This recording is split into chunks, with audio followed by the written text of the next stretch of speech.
سوال یہ ہے جو جان سے بھی زیادہ پیارا ہو کم از کم اس کے بارے میں 2-4 باتیں تو ہمیں پتا ہوتی ہے نا. پورا مجمع آپ سارے کھڑے ہو کے بھی نبی علیہ السلام کا نسب بیان نہیں کر سکتے, اور یہ کوئی عزت والی بات نہیں ہے. یہ ایسے ہی ہے کہ کوئی آپ سے پوچھے آپ کا کیا نام ہے, آپ کا حمزہ, آپ کے دادا کا کیا نام ہے, آپ دادا کا نام بتاؤ. کوئی پوچھے پردادا کا نام اور آپ کو کہ یاد نہیں ہے, آپ کو ڈوب مرنا چاہیے. او بھائی تجھے دادا پردادا کا نام یاد نہیں, نبی ہے میری مراد. ہم سب اس بات میں اجتماعی مجرم ہیں.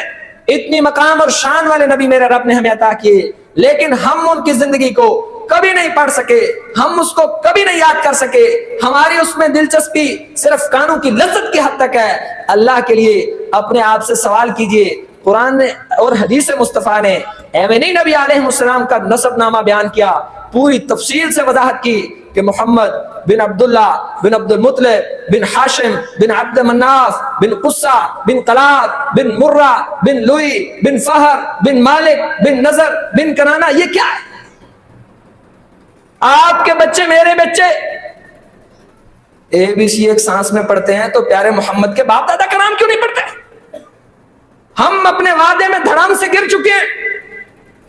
اللہ کی قسم وہ بندہ اپنے وعدے اور اعلان میں جھوٹ ہے جو کہتا ہے میں جان سے زیادہ محمد سے محبت کرتا ہوں, لیکن ان کو نام نہیں پتا پیارے نبی کی ماں کا, پیارے نبی کے باپ کا, پیارے نبی کی بیٹیوں کا, پیارے نبی کے بچوں کی تعداد کا, ان کے نسب نامے کا, ان کی بچپن کا, ان کی پرورش کا, ان کی ولادت کا, ان کے سفر کا, ان کی شام کا, ان کی تکلیفوں کا, ان کی مکی زندگی کا, ان کا قرآن میں تذکرے کا. یہ جھوٹ ہے.